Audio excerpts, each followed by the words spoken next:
1 अप्रैल यानी साल का पहला दिन, हमारे कैलेंडर वाला नहीं बल्कि फाइनेंशियल ईयर का, जो 1 अप्रैल से शुरू होता है और 31 मार्च तक चलता है। हमारा बजट भी इसी सर्कल पर चलता है, यानी 1 अप्रैल से 31 मार्च तक। जब संसद में बजट पेश होता है तो हम लोग सुनते हैं कि ये चीज सस्ती हो गई, वो चीज महंगी हो गई। ये सब 1 अप्रैल से लागू होता है, जिसका डायरेक्ट और इनडायरेक्ट असर हमारी पॉकेट पर पड़ता है।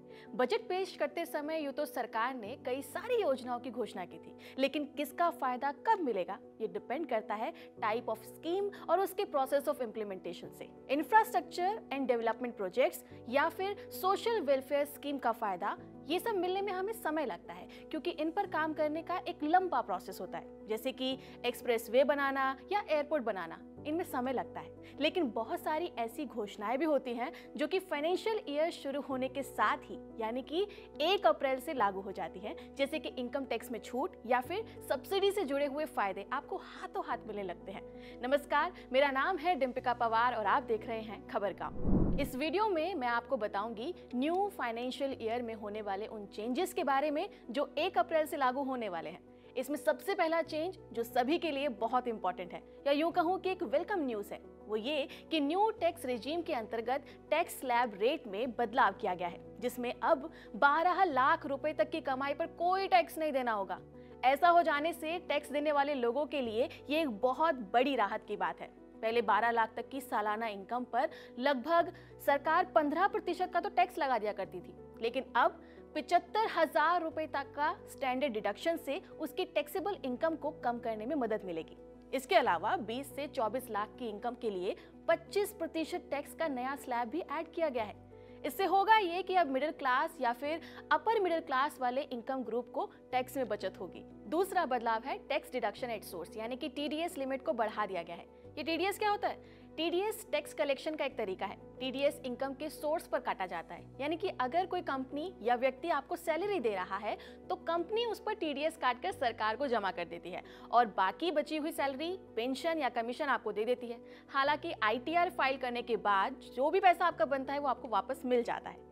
टीडीएस की लिमिट बढ़ने से कई फायदे होने वाले हैं। एक तो ये कि इनकम पर टीडीएस छूट डबल हो गई है, क्योंकि इसमें टीडीएस लिमिट को 2,04,000 से बढ़ाकर 6 लाख कर दिया गया है। वहीं अगर आप फिक्स डिपॉजिट में भी इन्वेस्ट करना चाहते हैं तो ये आपके लिए अच्छी खबर है, क्योंकि सीनियर सिटीजन द्वारा फिक्स डिपॉजिट या रिकरिंग डिपॉजिट या इस तरह की दूसरी सेविंग स्कीम पर अब बैंक 1 लाख रुपए तक के ब्याज पर टीडीएस नहीं काटेगा। बस वही दूसरे इन्वेस्टर्स को भी राहत मिलने वाली है, क्योंकि उनके लिए इस लिमिट को 40,000 रुपए से बढ़ाकर 50,000 रुपए कर दिया गया है। प्रोफेशनल सर्विस पर भी टीडीएस की लिमिट अब 30,000 से बढ़कर 50,000 हो गई है।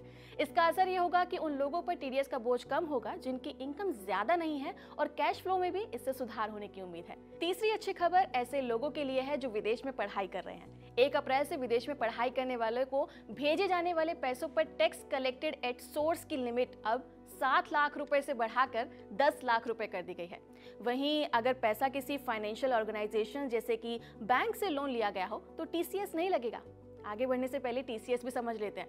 टीसीएस टीडीएस की तरह होता है। ये एक टैक्स कलेक्शन का एक तरीका है। ये वो टैक्स है जो विक्रेता कुछ खास सामानों या सेवाओं की बिक्री के समय खरीदार से वसूलता है और फिर उसे सरकार को जमा करता है। टीसीएस हटने से स्टूडेंट्स और उनके परिवारों दोनों को फायदा होगा, क्योंकि पहले 7 लाख से ज्यादा की पेमेंट पर 0.5% से लेकर 5% तक का टीसीएस कटता था।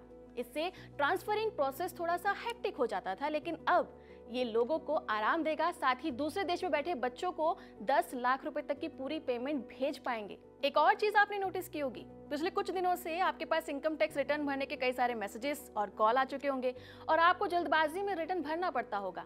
लेकिन अब अप्रैल से अपडेटेड रिटर्न भरने के लिए ज्यादा समय आपको मिलेगा। अब टैक्स पेयर्स असेसमेंट ईयर के आखिर से 24 महीने के बजाय 48 महीने तक अपडेटेड रिटर्न फाइल कर सकेंगे। हाँ, इसके लिए कुछ शर्तें भी रखी गई हैं, जैसे कि 24 से 36 महीने के बीच रिटर्न फाइल करने पर आपको 60% का एडिशनल टैक्स भरना होगा। वहीं 36 से 48 महीने के बीच रिटर्न फाइल पर 70% का एडिशनल टैक्स लगाया जाएगा। इससे फायदा ये होगा कि टैक्स पेयर्स को अपनी गलतियों को सुधारने के लिए और भी ज्यादा समय मिल जाएगा, लेकिन जितना ज्यादा देर करेंगे उतना ही एडिशनल टैक्स भी आपको भरना पड़ेगा। बजट में यूलिप में भी बदलाव किया गया है। यूलिप जिसका मतलब है यूनिट लिंक्ड इंश्योरेंस प्लान। ये एक ऐसी पॉलिसी है जो इसमें लाइफ इंश्योरेंस और इन्वेस्टमेंट बेनिफिट एक साथ होते हैं। तो अगर इसका प्रीमियम पर ईयर 2.5 लाख रुपए से ज्यादा है तो इसे अब कैपिटल असेट माना जाएगा और इससे जुड़े किसी भी फायदे पर कैपिटल गेन टैक्स लगेगा। यूलिप एक ऐसा इन्वेस्टमेंट प्लान है जिसमें प्रीमियम का एक हिस्सा शेयर बाजार में इन्वेस्ट किया जाता है।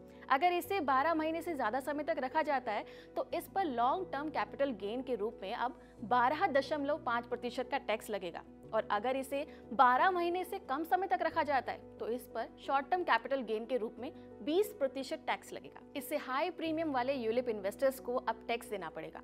सरकार ने ये बदलाव हाई इनकम टैक्स पेयर्स को यूलिप को टैक्स फ्री इन्वेस्टमेंट इंस्ट्रूमेंट के रूप में इस्तेमाल करने से रोकने के लिए किया है। यूलिप प्रीमियम का एक बड़ा हिस्सा शेयर बाजार में निवेश किया जाता है, इसलिए सरकार का कहना है कि इसे ट्रेडिशनल इंश्योरेंस की तरह टैक्स छूट नहीं मिलनी चाहिए। इस व्यवस्था से सरकार की आय में भी वृद्धि होने की उम्मीद है। इसके अलावा सरकार ने बजट में कुछ प्रोडक्ट्स पर कस्टम ड्यूटी कम की थी और कुछ पर बढ़ाई थी, तो इससे करीब 150 से 200 प्रोडक्ट की कीमतों पर असर पड़ेगा, जैसे कि इलेक्ट्रॉनिक्स, दवाइयाँ और इलेक्ट्रिक गाड़ियाँ अब सस्ती हो जाएंगी। तो वहीं flat panel display, TV display, smart meter, solar cell और फैब्रिक्स महंगा हो जाएगा। इन सभी के साथ कुछ सोशल वेलफेयर स्कीम भी बजट में बताई गई थी, जैसे कि किसानों के लिए सहायता, महिलाओं के लिए स्कीम और रोजगार से जुड़ी स्कीम। लेकिन इनका फायदा अभी तुरंत नहीं मिलेगा, बल्कि जून जुलाई से मिलना शुरू होगा। साथ ही सड़क, रेल या स्कूल, हॉस्पिटल जैसे प्रोजेक्ट्स का फायदा भी मिलने में आपको समय लग सकता है, क्योंकि इनके लिए पूरी प्लानिंग की जाती है, टेंडर निकाले जाते हैं जिसमें समय लगता है। हाँ, इस बीच कुछ स्ट्रिक्ट रूल्स भी लाए गए हैं, जैसे अगर आपका पैन और आधार लिंक नहीं है तो 1 अप्रैल से आपको स्टॉक्स पर डिविडेंड नहीं मिल पाएगा। इसके साथ ही कैपिटल गेन पर टीडीएस की कटौती भी बढ़ जाएगी और आपको फॉर्म नंबर 26 AS में कोई भी क्रेडिट नहीं मिलेगा। साथ ही सेबी ने म्यूचुअल फंड और डीमैट अकाउंट खोलने के रूल्स को पहले से भी और सख्त बना दिया है। नए नियम के मुताबिक सभी इन्वेस्टर्स को अपने KYC और नॉमिनी डिटेल को फिर से अपडेट करना जरूरी है। ऐसा नहीं करने पर आपका डीमैट अकाउंट फ्रीज किया जा सकता है। हालांकि आप फ्रीज हुए अकाउंट को फिर से एक्टिव करा सकते हैं। अरे हाँ, सबसे जरूरी बात तो ये भी कि अगर आपके सेविंग अकाउंट में मिनिमम बैलेंस नहीं होगा तो बैंक आप पर फाइन लगा सकता है। अलग अलग बैंकों की मिनिमम बैलेंस लिमिट अलग अलग हो सकती है, इसलिए जुर्माने से बचने के लिए अपने बैंक की पॉलिसी को आप पहले ही समझ ले तो ज्यादा बेहतर होगा। तो इन सब बातों का ध्यान रखकर आप अपने फाइनेंशियल प्लानिंग को कर लीजिए और अगर ये वीडियो आपको अच्छा लगा हो तो अपने दोस्तों के साथ शेयर जरूर कीजिए। नमस्कार।